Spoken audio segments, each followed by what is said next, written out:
Je suis trop contente de vous retrouver. Aujourd'hui on se retrouve pour une nouvelle vidéo et pour mes achats de luxe que je regrette parce qu'évidemment il y en a quelques-uns. Évidemment il n'y a pas beaucoup mais vous verrez par la suite ce que c'est. Avant ça j'espère que vous allez bien, que ça y est on approche de cette fin de confinement et que vous êtes toutes et tous contents. Je sais pas si vous allez tous pouvoir être libres mais apparemment j'avais une abonnée qui m'avait dit en commentaire que dans n'importe quelle situation tout le monde devrait être déconfiné. Donc j'espère que vous le serez évidemment. Conclure ce confinement que vous avez pu profiter de votre famille si vous étiez, que si vous étiez seul, que ça n'a pas été trop dur. Bon maintenant il n'y a que du bonheur et des choses positives qui arrivent, donc faut croiser les doigts et en espérant que tout se passe très bien. Comme à mon habitude je vous invite à me suivre sur mon compte Instagram que je vous mets juste ici, sur lequel je vous partage du contenu quotidiennement. Et puis je vous laisse avec le générique et on se retrouve juste après.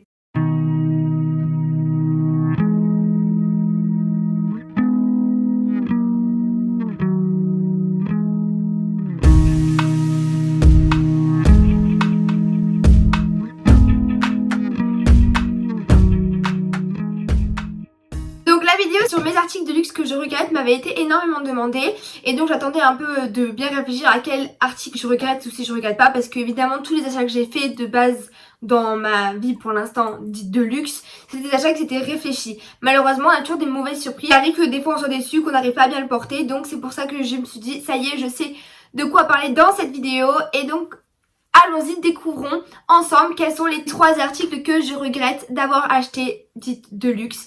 Et donc évidemment la première chose que je regrette d'avoir acheté, c'est évidemment, comme vous devez sûrement vous en douter parce que je vous en avais pas super bien parlé de cet article dans l'une de mes vidéos dans mes accessoires de luxe, et c'est évidemment donc la bague croisette de chez Hermès, tout simplement parce que c'est une bague que l'on voit énormément et au final plus vraiment de valeur, puisqu'au final la bague c'est une bague que tout le monde a, donc c'est une bague banale, donc c'est bête, je regrette de l'avoir acheté parce que si j'avais su j'en aurais pris d'autres, parce qu'il y en avait plein d'autres qui me plaisent et qu'on voit beaucoup moins aujourd'hui, donc c'est pour ça que je regrette d'avoir acheté cette bague. Quand même une très très belle bague mais que je regrette parce que si j'avais pu choisir autre chose, j'aurais choisi autre chose, et si j'avais su qu'il n'y aurait pas eu autant de personnes qui l'auraient, ben j'aurais pris autre chose. Ensuite, le deuxième accessoire que je regrette d'avoir acheté aujourd'hui, c'est évidemment un sac Sunset de chez Yves Saint Laurent. Alors c'est un très beau sac, je l'avoue, mais ce qu'on peut y mettre à l'intérieur, on ne peut rien y mettre. Il n'est pas du tout pratique, pas du tout efficace. Donc ok, on dirait un beau sac de soirée, mais pour moi qui suis encore étudiante, qui aimerait aller boire des fois des coups le soir et pas sortir en boîte, mais juste aller boire un verre ou aller au restaurant, je peux même pas mettre une paire de lunettes de soleil plus un portefeuille plus mes clés de voiture que ça rentre pas. Donc c'est un peu embêtant. C'est un très beau sac mais pour 1890 €, je trouve que ça n'en vaut pas trop le prix. Surtout que si j'avais su qu'en plus il allait avoir les défauts que j'ai eu sur mon sac, j'aurais sûrement choisi un autre modèle de chez Yves Saint Laurent avec un autre cuir, et donc pas ce cuir là, et sûrement pas ce modèle qui est très beau, je l'admets, mais qui est pas du tout fonctionnel, pas du tout.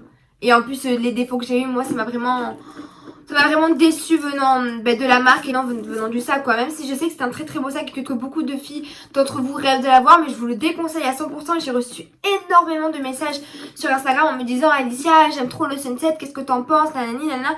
Et donc je suis obligée de vous dire, si vous l'aimez, allez-y, foncez évidemment. Je vais pas vous dire d'en acheter pas, vous êtes maître de faire ce que vous souhaitez, mais par contre vous lancez dans un truc où vous allez être déçu. Quasiment 2000 € pour un sac qui n'est pas fonctionnel, qui s'abîme, dans lequel on peut rien mettre et qu'en plus beaucoup de personnes en l'ont, pas super intéressant. Donc ce sera le deuxième article de luxe que je regrette. Troisième article que je regrette dit de luxe, évidemment il n'y en aura pas énormément. Parce que tout simplement, tout ce que j'ai acheté, c'est des achats qui ont été réfléchis. Et je vais pas dire que je regrette d'avoir acheté quelque chose si je ne le pense pas. C'est pas le but pour créer du contenu. Je préfère être honnête avec vous et vous dire que vraiment ce que je regrette.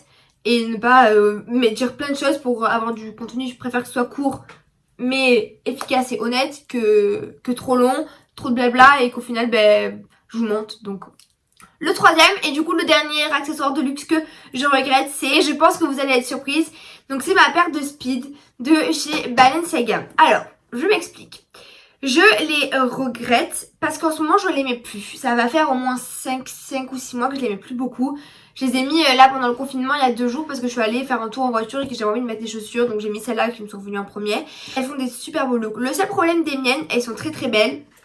L'avantage, personne ne les a, enfin j'ai jamais vu personne avec, parce qu'il y en a qui existent mais vous savez avec le l'ourlet et le logo Balenciaga il est sur l'ourlet, et moi c'est vraiment celles qui sont sans ourlet quoi, en chaussettes. Le seul truc c'est qu'elles sont noires et jaune fluo, vert fluo. Le problème c'est qu'au final je peux pas les mettre avec tout. Et si j'avais à vous conseiller un modèle de Balenciaga Speed, ce serait les noirs, juste celles où il y a écrit le Balenciaga ici, parce qu'en fait au final elles sont toutes noires, elles sont toutes simples et elles passent avec tout et elles font très très classe, alors que celles-là elles sont très belles, elles font pas du tout cagole ou quoi que ce soit, elles sont très tout aussi classe, mais elles sont plus dures à passer de partout parce qu'elles sont vert fluo et le vert fluo ça passe pas avec un blazer beige ou ça passe qu'avec un blazer noir, mais ça fait beaucoup plus sport en fait. Je trouve que la Speed de chez Balenciaga avec les détails en couleur fluo, elles perdent vraiment ce côté qui peut être très classe et chic. Elles sont plus dans le sportwear, c'est très joli, mais ça perd un peu de ce côté de la chaussure glamour qu'on peut porter avec tout quoi. Parce que du coup moi je ne peux pas la porter avec tout et c'est pour ça qu'aujourd'hui je la porte beaucoup moins qu'avant que lorsque je l'avais achetée. Voilà, on a fini avec cette vidéo, ça a été court, je vous l'avais dit en début de vidéo que ça allait être assez court. Mais évidemment comme je vous ai dit je préfère vous dire la vérité et ne pas vous citer plein d'articles de luxe qui ne servent à rien de citer parce que je suis très contente de ces articles. J'ai été honnête, j'espère qu'évidemment mes conseils me porteront leurs fruits et que peut-être que j'arriverai enfin à vous prouver que des fois il faut vraiment réfléchir à ses achats et certainement rester des fois dans la simplicité et écouter quand on donne des conseils, parce que je sais que moi si on m'avait conseillé sur des achats que je regrette aujourd'hui, j'aurais sûrement pas fait ces erreurs là et je ne les regretterai pas aujourd'hui. Donc voilà, ça a été le tout. N'hésitez pas à me dire en commentaire ce que vous en avez pensé. Évidemment dites-moi en commentaire ce que vous en avez pensé et si vous n'êtes pas d'accord avec moi, je suis évidemment d'accord de l'entendre et vous avez raison parce qu'on est chacun libre de penser ce que l'on veut et c'est bien mieux d'avoir chacun un avis différent parce que sinon qu'est-ce qu'on s'ennuierait sur cette planète. Bon, j'espère que cette vidéo vous aura plu. Évidemment on se retrouve très vite pour une prochaine vidéo et je vous fais plein de gros bisous. Bisous.